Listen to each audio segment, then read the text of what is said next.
Richter scale पे लीजिए जानकारी मिल गई है। 5.6 है इस भूकंप की तीव्रता। भूकंप के जो तेज झटके महसूस किए गए हैं 5.6 तीव्रता का ये भूकंप है। विशाल मेरे साथ लगातार न्यूज रूम से बने हुए हैं। विशाल, क्या जानकारी मिल पा रही है कि एपिसेंटर कहां पर है? और जैसा कि मैं अभी राहुल से कह रही थी कि भाई मल्टी स्टोरी इमारतें हैं, आप नोएडा की ही ले लीजिए, 20-20, 25-25 माले की है। और एक बार फिर से एपिसेंटर जो है वो नेपाल है। विशाल, बिल्कुल एपिसेंटर नेपाल है इस भूकंप का और 5.6 की तीव्रता का यह भूकंप आया है। जो जानकारी अभी तक सामने आ रही है और 2 दिन पहले जो भूकंप आया था उसका एपिसेंटर भी नेपाल ही था, जहां पर भारी नुकसान हुआ, लोगों की जान गई और जो और दूसरे नुकसान थे वो नेपाल में हमने देखे तस्वीरों के माध्यम से। और आज एक बार फिर जो 5.6 की तीव्रता का भूकंप आया है उसका भी एपिसेंटर नेपाल ही है और उसके झटके यहाँ दिल्ली, एनसीआर और उत्तर भारत के अलग अलग बड़े शहरों में, लखनऊ, इसके साथ ही जो यूपी के और तमाम शहर हैं उन शहरों में भी यहां भूकंप के झटके महसूस किए गए हैं। नोएडा जहां पर हम इस वक्त मौजूद हैं यहां पर भी तेज झटके महसूस किए गए। 5.6 की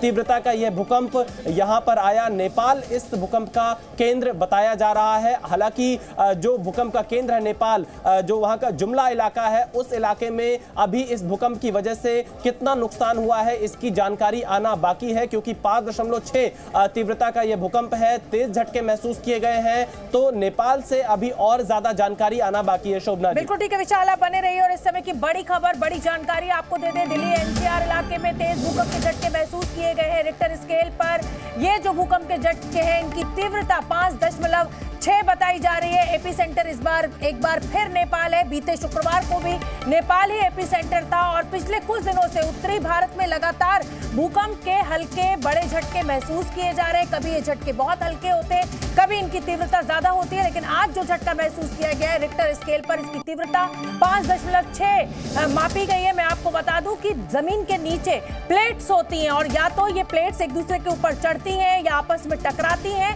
तब जमीन के ऊपर हमें इस तरीके के झटके महसूस होते हैं। ये भूकंप मैंने आपको एक लेमन भाषा में समझाया और नेपाल में इसका केंद्र है। जमीन से कितने किलोमीटर नीचे ये एपिसेंटर है ये जानकारी हमें मिलनी बाकी है, लेकिन 5.6 तीव्रता का ये भूकंप दिल्ली एनसीआर में आया है। एक बार मैं फिर से राहुल का रुख कर लेती हूँ। राहुल, ये लोगों के लिए एक बड़ा डर है, लगातार रह रहकर इस तरीके के झटके आना ये डराता है, लेकिन हालांकि जो जानकार हैं वो ये कहते हैं कि इस तरीके के हल्के झटकों से एक बड़े विनाश को, बड़े तूफान को राहत मिलती है, बचाया जा सकता है, मतलब वो बच सकता है। देखिए, एक चीज़ मैं इसमें ज़रूर, क्योंकि अभी जो जानकारी आ रही है कि इसकी जो डेप्थ है तकरीबन 10 किलोमीटर नीचे इसकी डेप्थ है और जो इसका रीजन है, जो एपिसेंटर वो नेपाल का रीजन है और इसका जो इंटेंसिटी थी वो 5.6 है।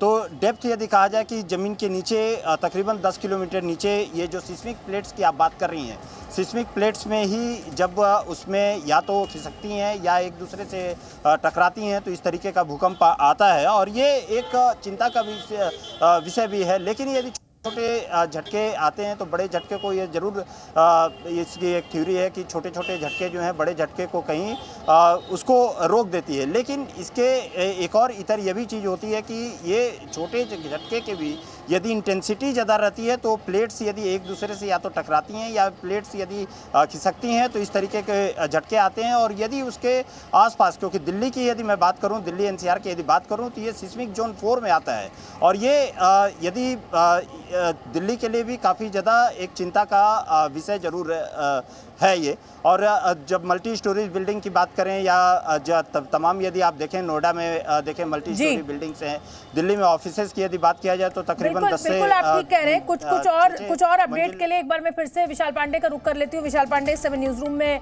मौजूद है। विशाल, देखिए नक्शे के जरिए हम अपने दर्शकों को बता रहे हैं कि एपिसेंटर कहाँ पे था और 10 किलोमीटर नीचे जमीन के ये बहुत उथला है, मतलब आप समझिए तो 10 किलोमीटर तो कुछ होता ही नहीं है और ये इसीलिए झटका इतनी तीव्रता के साथ महसूस किया गया दिल्ली एनसीआर। बिल्कुल शोभना जी, देखिए 5.6 की तीव्रता का यह भूकंप रहा। दिल्ली एनसीआर में झटके महसूस किए गए हैं। नेपाल इसका एपिसेंटर रहा है और 2 दिन पहले ही जो भूकंप आया था उसका एपिसेंटर भी नेपाल ही रहा था। और फिलहाल यहाँ दिल्ली एनसीआर से जो तस्वीरें सामने आ रही, लोग अपने घरों से बाहर निकले, अपने दफ्तरों से बाहर निकले, क्योंकि बहुत तेज झटके यहाँ पर महसूस किए गए थे। और अगर पिछले कुछ महीनों में हम देखें तो कई बार एक के बाद एक कई बार इस तरह के भूकंप के झटके इस पूरे इलाके में महसूस किए गए हैं। हालांकि अभी नेपाल के जिस इलाके में ये एपिसेंटर रहा है वहां पर क्या इस भूकंप से नुकसान हुआ है या नहीं, इसकी जानकारी आना अभी बाकी है। लेकिन 5.6 की तीव्रता का यह भूकंप नेपाल के उस इलाके में आना जहां पर अभी कुछ दिन 2 दिन पहले ही भूकंप आया था, इससे कहीं ना कहीं उस इलाके में नुकसान की आशंका व्यक्त की जा रही है। लेकिन अभी और ज्यादा जानकारी आना बाकी है। पर लोग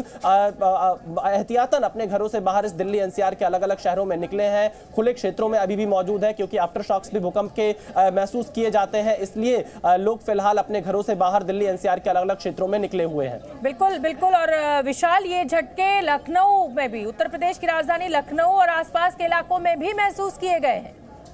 बिल्कुल, देखिए, क्योंकि उत्तर भारत में झटके महसूस किए गए हैं, नेपाल भूकंप का केंद्र रहा है, तो नेपाल से सटे हुए जो इलाके हैं, खासतौर पर उत्तर भारत के जो यूपी के शहर हैं, उन शहरों में भी यहां पर भूकंप के झटके महसूस किए गए हैं। यूपी की राजधानी लखनऊ में भूकंप के झटके महसूस किए गए हैं। दिल्ली एनसीआर की बात करें तो नोएडा, गाजियाबाद, दिल्ली, फरीदाबाद, इन सब शहरों में भी भूकंप के झटके महसूस किए गए हैं। और तीव्रता बहुत ज्यादा थी। जब हम लोग न्यूज रूम में मौजूद थे उस वक्त अचानक से ये झटके आए और बहुत तेज झटके आए। उन झटकों को जब हमने महसूस किया तो लोग यहां से बाहर की तरफ भी जा रहे थे, खुले स्थान की तरफ जा रहे थे, क्योंकि दूसरे दिन ही 2 दिन ही बीता है दिल्ली एनसीआर में जब इतनी बड़ी तीव्रता में ये झटके महसूस किए गए हैं। तो कहीं ना कहीं लोगों के मन में एक डर भी लगातार बैठता जा रहा है भूकंप के झटकों का, क्योंकि जैसा कि हमने देखा कि कई बार पिछले कुछ महीनों में भूकंप के झटके आए हैं, लेकिन जो गाइडलाइंस है लोगों को उन गाइडलाइंस को फॉलो करना चाहिए, तुरंत खुले स्थान पर रहना चाहिए, बड़ी इमारतों से दूर रहना चाहिए, लिफ्ट का प्रयोग नहीं करना चाहिए जब भूकंप के झटके आए, सीढ़ियों का इस्तेमाल करना चाहिए। और फिलहाल